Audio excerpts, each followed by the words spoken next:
Ja već 4 godine imam srpskog pastirskog psa Ženku, znači imao sam mali problem, nema u blizini mužjaka i odlučio sam se da nabavim jednog mužjaka.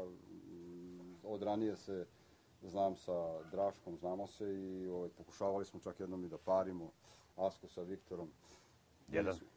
Jednom, da. I pa najzgodnije će mi biti da imam mužjaka pored nje, jel tako? Tako je, a Ženka inače kako se pokazala kao čuvar dvorišta? Odlična, izuzetno. Znači, ulaženja u dvorište nema, znači kapija možda stoji otključana, otvorena, neće da izađe, ne izlazi van dvorišta, a ne dozvoljava nikom u dvorištu. Za vas ukućene?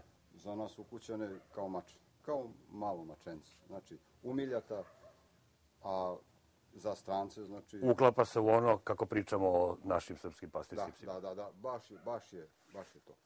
Znači... Eto, Mile, drago mi je. Dođi, Medo. Ajde, čao. Pa, polako. Sretan put. Ajde, Medo. Ajde, pa. Vidjet ćete se vi. Vidjet ćemo se, Mili, sretan put sad. Si? Dobro, onda doviđenja. Kaži, Bane. Sad ću da ti otvorim, vidimo se, naravno. Vidimo se sljedeći put kod mene. Gde god, ne znam, vidjet ćemo. U svakom slučaju, vidjet ćemo se.